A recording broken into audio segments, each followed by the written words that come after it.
नमस्कार, स्वागत है आपका ग्रामीण भारत चैनल में और मैं विनीत श्रीवास्तव।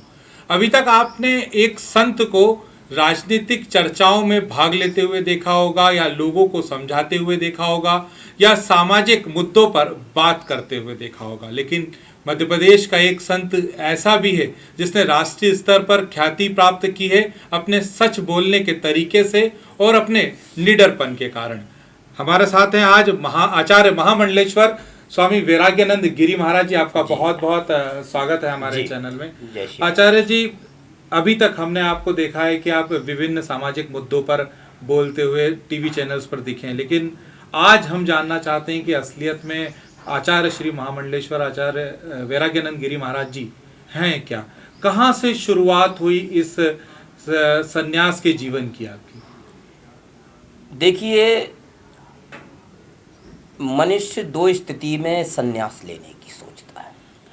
पहली स्थिति तो मनुष्य की ये होती है विनीत जी कि उसको स्वतः ही वैराग्य प्राप्त होता है, और एक स्थिति ये होता है कि जब वो चारों तरफ से घिर चुका होता है या कहीं भिन्न सामाजिक दृष्टि, पारिवारिक दृष्टि में उस पर बहुत सारे लोड हों या कष्ट हो, तो फिर उसे लगता है कि मेरा जीवन ईश्वर के प्रति हो, परमात्मा के प्रति हो, आध्यात्मिक की ओर हो। ऐसे ही मेरी अपनी एक जीवन की कला रही कि स्वाभाविक करके 16 साल की उम्र में मैंने घर छोड़ दिया था। और जब मैंने 16 साल की उम्र में घर छोड़ा तो काफ़ी व्यापार बिजनेस उससे पहले मैंने किए और उनमें काफ़ी सफलता प्राप्त की। अंततः जब जीवन की घड़ी में अक्सर करके मेरी माँ से मेरा बड़ा लगाव था, और जब मेरी माँ शांत हुई तो कुछ स्थितियाँ ऐसी बनी कि मुझे घर में अच्छा नहीं लगना, परिवार की कोई बातें अच्छी नहीं लगनी। तो हमारे यहाँ से वृंदावन बहुत करीब है। मेरे यहाँ से वृंदावन मात्र ओनली 200 किलोमीटर है भिंड से। मेरी भिंड में जन्मभूमि है।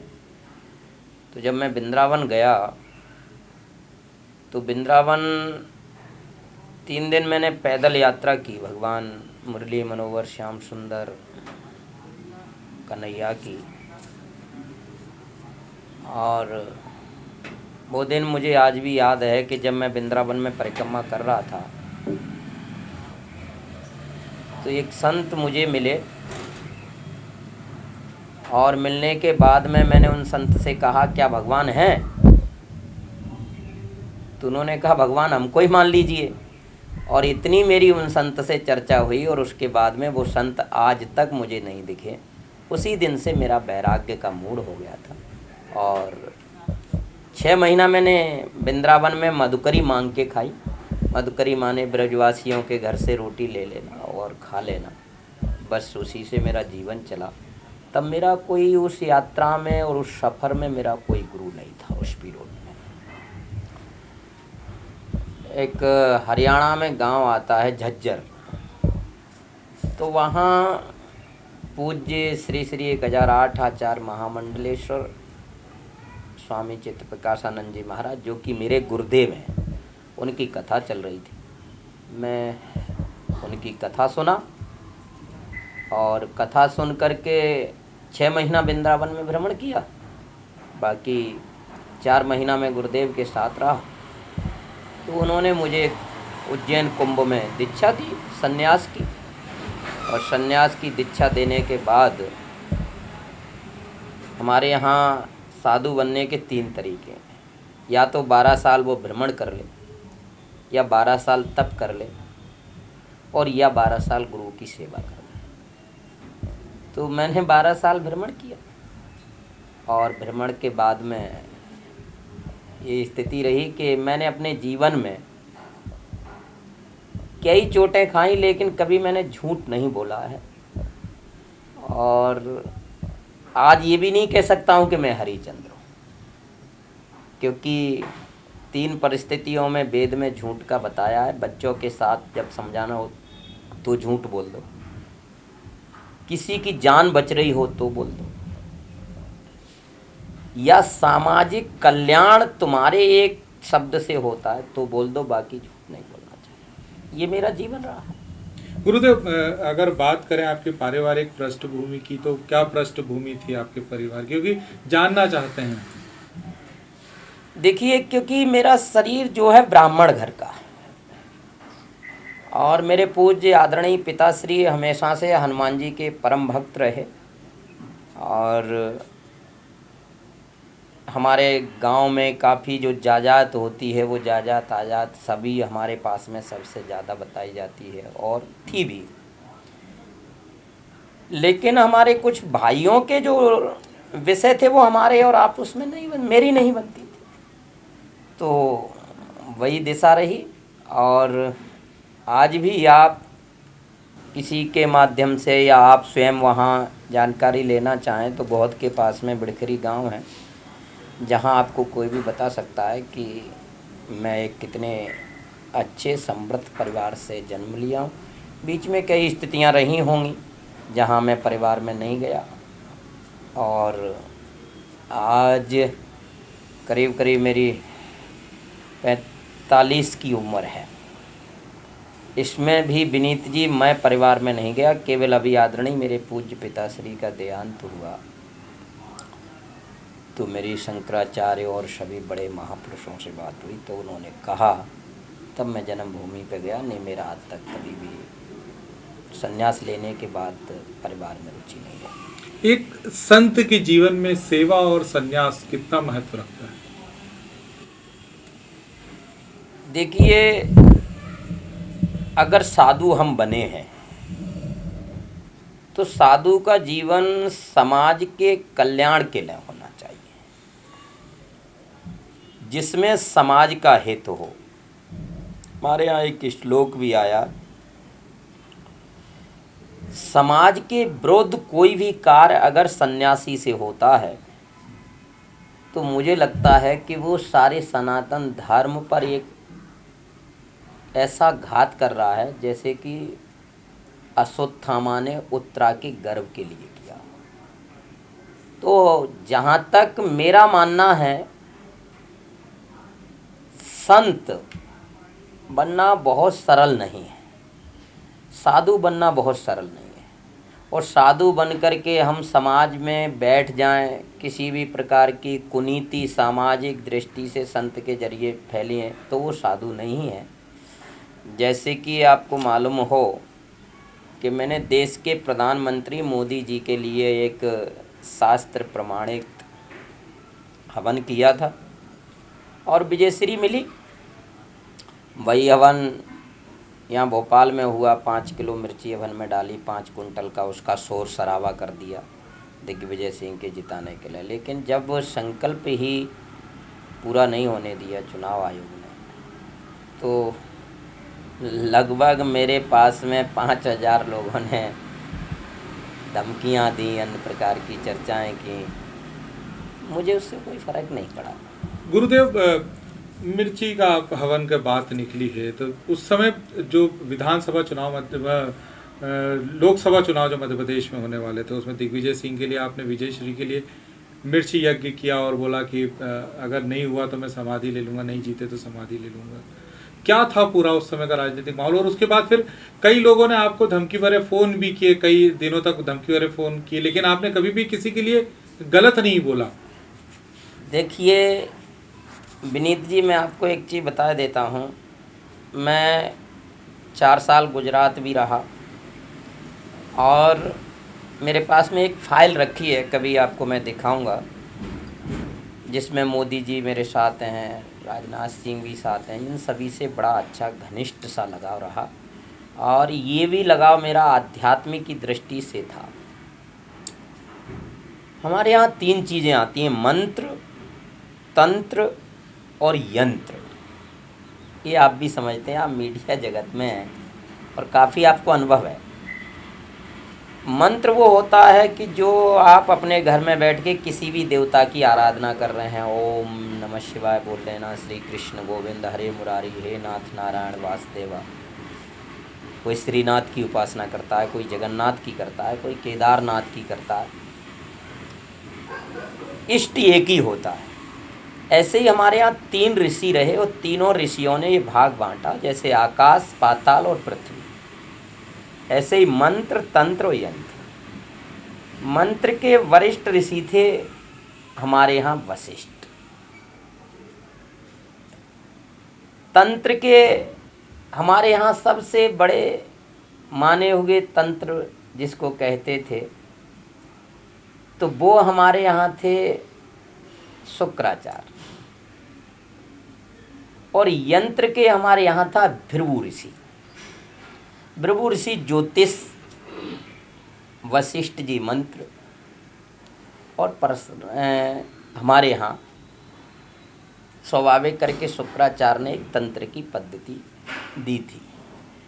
लेकिन शुक्राचार्य गलत नहीं थे, क्योंकि जिसका शुक्र मजबूत नहीं होगा वो जीवन में कुछ भी नहीं कर पाएगा। क्योंकि शुक्र हमारे यहाँ विल पावर देता है, शक्ति देता है, और जैसे कहते हैं जो भी कुछ होना है तत्काल होना है, ये शुक्र की क्षमताएं रही हैं। तो ऐसे ही हमारे यहाँ जो तंत्र था वो उग्र माना गया था। और तंत्र के दोनों रिजेंट होते हैं। अगर तंत्र आपने ठीक से कर लिया तो आपको विजयश्री कोई रोक नहीं सकता, और तंत्र में कहीं भी भूल हुई तो उसका परिणाम गलत भी होता है। कई लोगों के धमकी भरे फोन आए आपके पास और यदा कदा अभी भी आते रहते हैं, क्या कहेंगे उन लोगों को? हाँ, मेरे जीवन के एक सफर में जिन्होंने मुझे धमकियां दी, जिन्होंने मुझे गालियां दी और जिन्होंने मेरी आलोचनाएं की, मुझे लगता है उनसे बड़ा मेरा शुभचिंतक कोई नहीं है। वो मेरे सबसे ज़्यादा शुभचिंतक हैं। और आज मैं जो कुछ भी हूँ उन्हीं की वजह से हूँ। ना मुझे गालियाँ देते, ना मुझे गलत कहते। तुम स्वाभाविक करके जानते थे, संत के क्षेत्र में अखाड़ा जानता था, शंकराचार्य जानते थे, काफ़ी वरिष्ठ महापुरुष जानते थे, लेकिन पूरा विश्व नहीं जानता था कि मैं हूँ। ये जो राजनेता हैं वो भारतीय जनता पार्टी के हों या कांग्रेस के हों या अन्य दल के हों, आखिर आपके पास क्या मंत्र लेने आते हैं? देखिए, सच्चाई तो ये है कि नेता केवल कहाँ उन्हें वोट का बेनिफिट है, कहाँ से उन्हें राजनीति सफर में सफलता है, बस वो वहीं झुकेगा। अर्थात ये नेता कभी भी, मुझे नहीं लगता है कि वो देविक आराधनाओं में भी कभी कभी अपना लाभ देख लेते हैं, भारत के संतों के प्रति भी लाभ देख लेते हैं। जैसे मुझे ये बताइए आप, आसाराम बापू के कई अन्याय हुए थे देश में। उस वक्त ऐसा भारत का कोई नेता नहीं था जो उनको प्रणाम नहीं कर रहा था। लेकिन आज कोई ऐसा नेता नहीं है जो उनकी आवाज उठा रहा हो।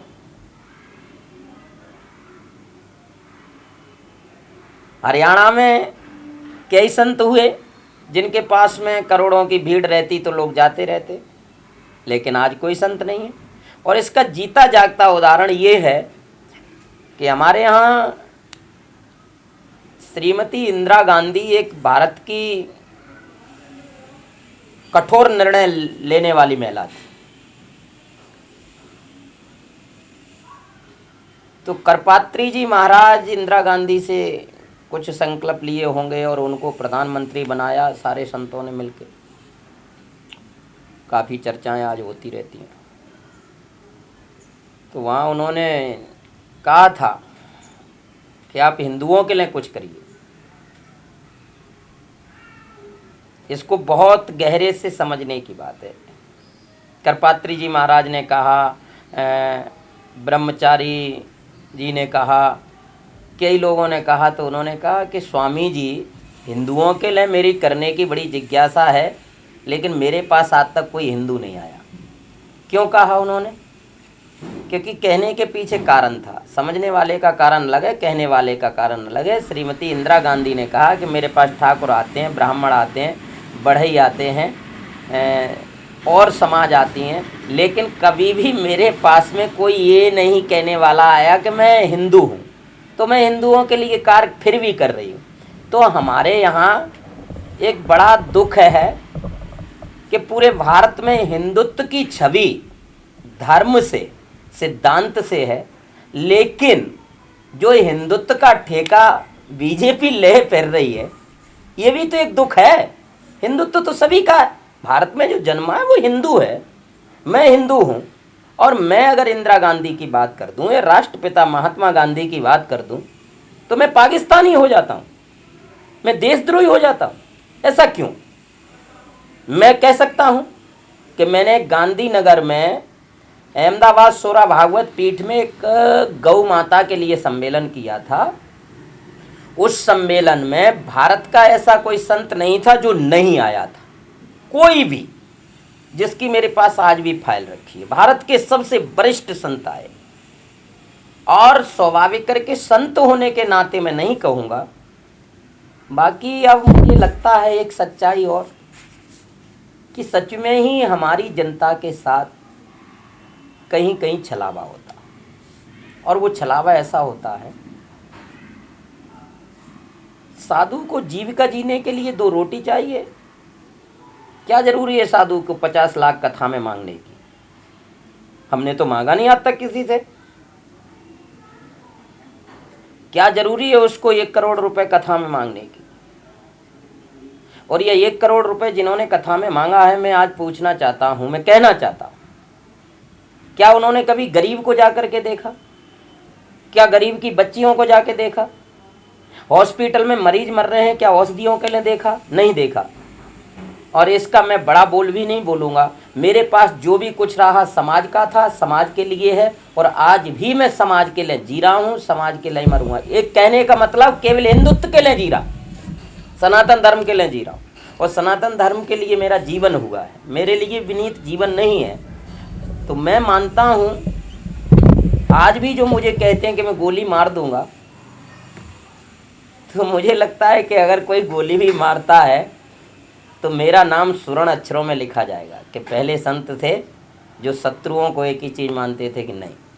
और मैं जहाँ भी पहुँचा हूँ, मुझे लगता है मेरे प्रतिद्वंदियों का बहुत बड़ा योगदान। वैसे संत से ये सवाल पूछना नहीं चाहिए कि समाज सेवा में किन किन चरणों पर आप चले, क्या क्या आपने लोगों को के लिए भलाई के लिए किया, लेकिन आज का दौर ऐसा है कि संतों को भी ये बताना पड़ता है कि भाई मैं ये सेवा कर रहा हूँ, अगर आपको सेवा चाहिए तो मेरे पास आकर लीजिए। तो ऐसी कौन सी सेवाएं हैं महाराज जो आपके द्वारा समाज की जा रही है? मेरे द्वारा पहली सेवा तो ये है कि मेरा संकल्प है कि जब तक गौ माता को मैं राष्ट्रीय माता घोषित नहीं करा दूंगा, तब तक मैं लड़ाई ऐसे ही लड़ता रहूंगा जो अभी लड़ रहा हूं।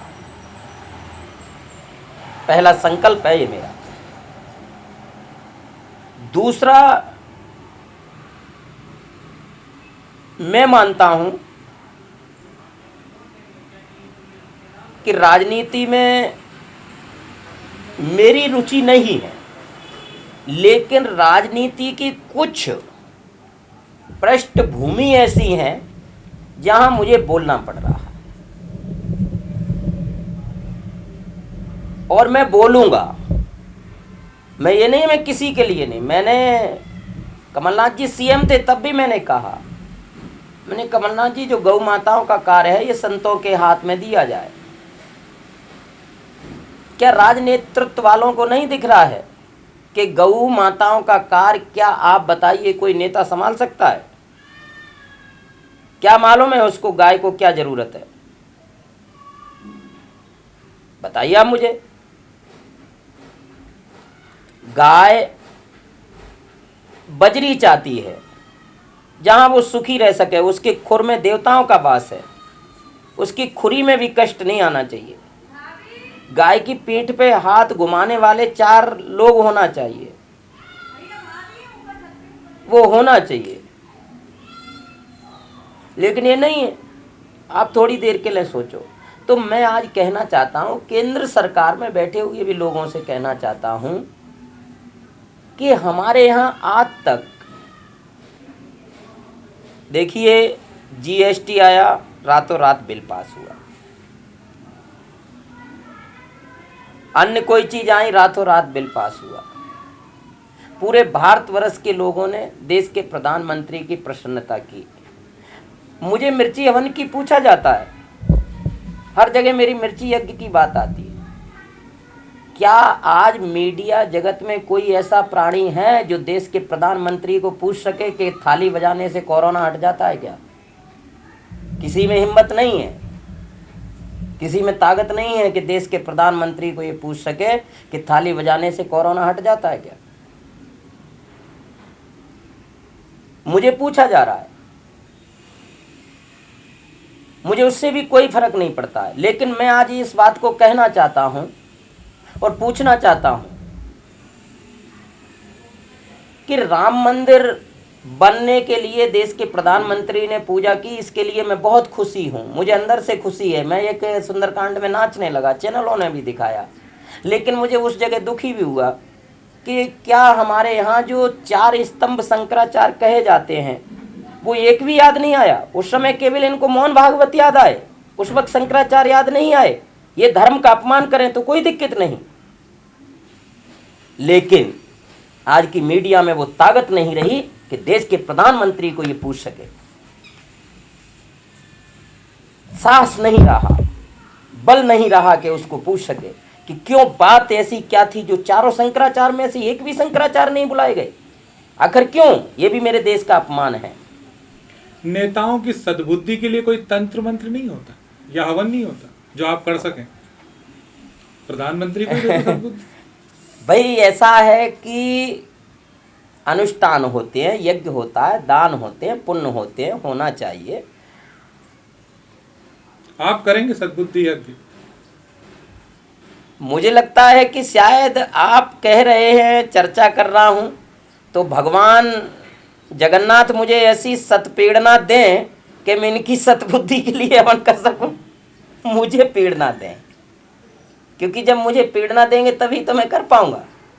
हमारे यहाँ तो सब कुछ ही उस जगन्नाथ का और केदारनाथ का है, हमारे पास कुछ नहीं है। लेकिन मैं आज आपको इतना विश्वास दिलाता हूँ कि आपको भूतो न भविष्यतो ये सुनने को नहीं मिलेगा कि आचार्य महामंडलेश्वर स्वामी वैराग्यानंद जी गिरी महाराज के जरिए ये काम गलत हुआ।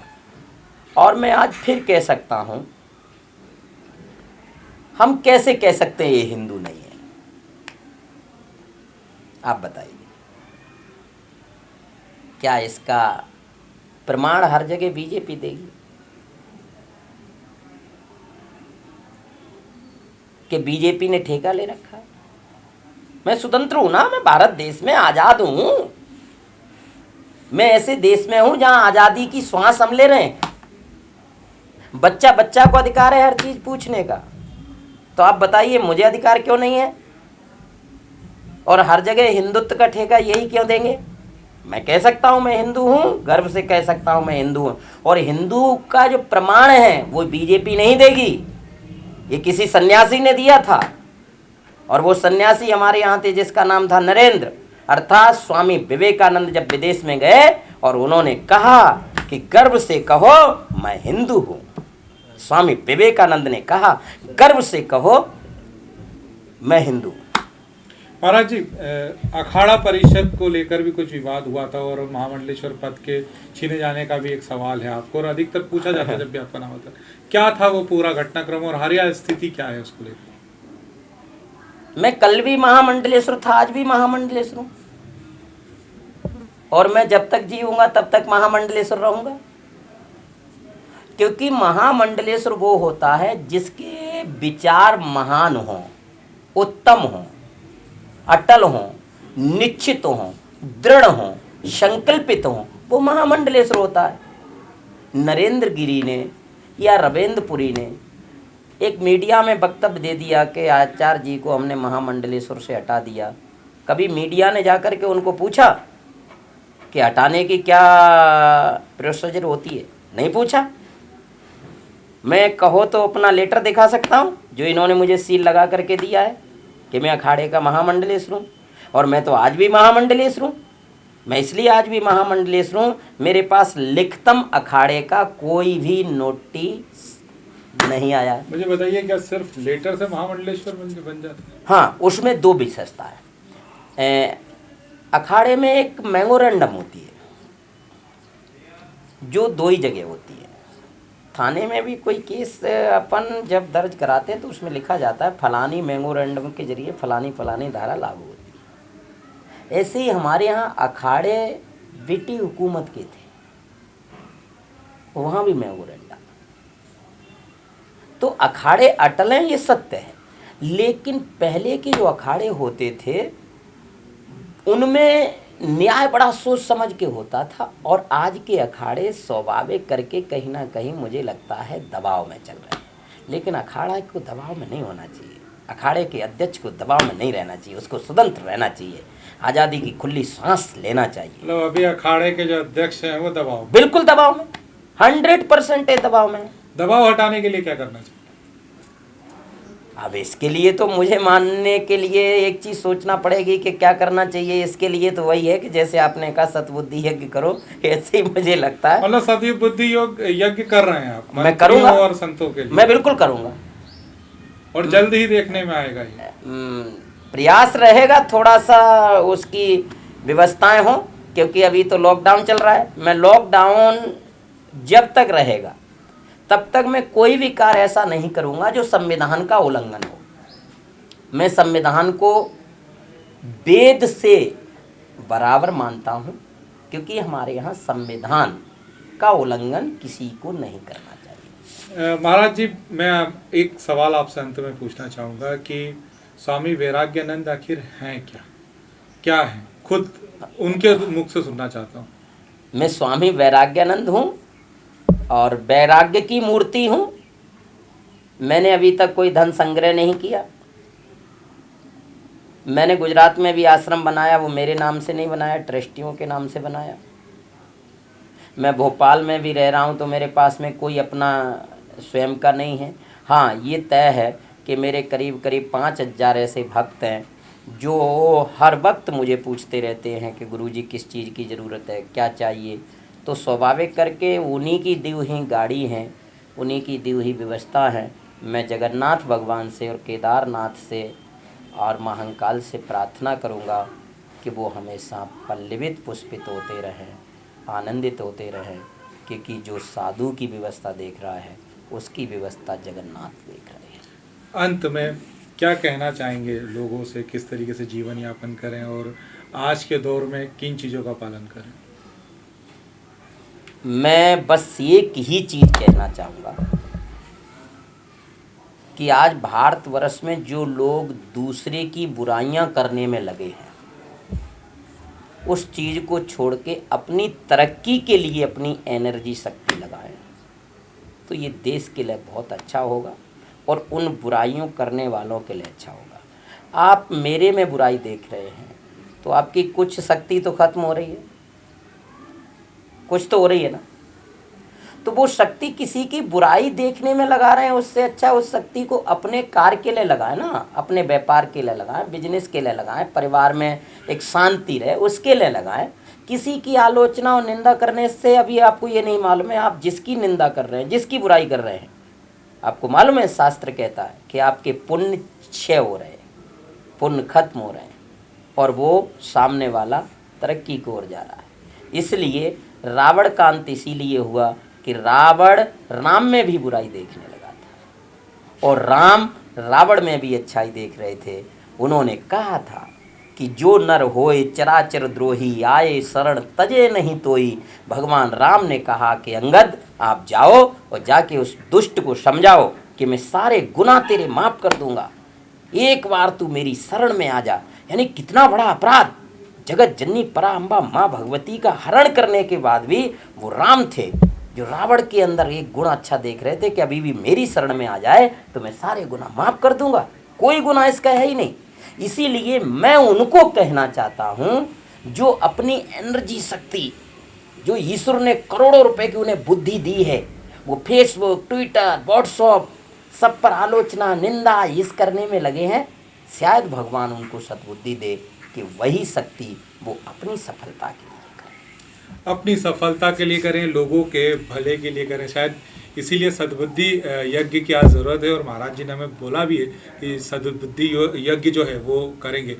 गो भक्त कह लें, समाज सेवक कह लें, या एक स्पष्ट वक्ता कह लें, संत के रूप में वाकई आचार्य महामंडलेश्वर वैराग्यानंद गिरी महाराज ने एक लंबी यात्रा को जिया है, और लगातार लोगों की सेवा भी आचार्य जी कर रहे हैं। आचार्य जी, आपने हमसे इतनी लंबी चर्चा की, और एक राजनीतिक पहलू से अलग हटकर आपके जीवन के बारे में आज बहुत कुछ जानने को हमको मिला, उसके लिए बहुत बहुत धन्यवाद। साथियों, अगले अंक में फिर एक नई शख्सियत के साथ आपके सामने उपस्थित होऊंगा। तब तक के लिए नमस्कार।